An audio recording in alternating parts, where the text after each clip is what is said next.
আজ বানাবো তরমুজের আইসক্রিম।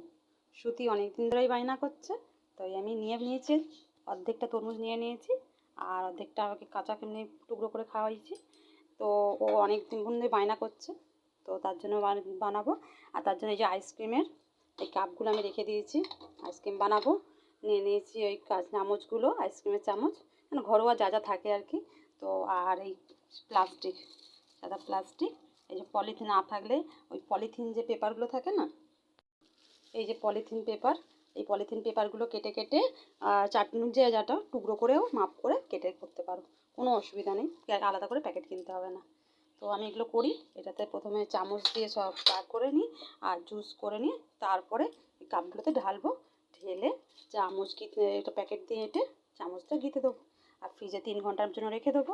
তারপর তোমাদের দেখাচ্ছি কেমন হচ্ছে। তো ভিডিওটা পুরোটা দেখতে থাকো, ভালো লাগলে অবশ্যই বাড়িতে বানিয়ে খেও।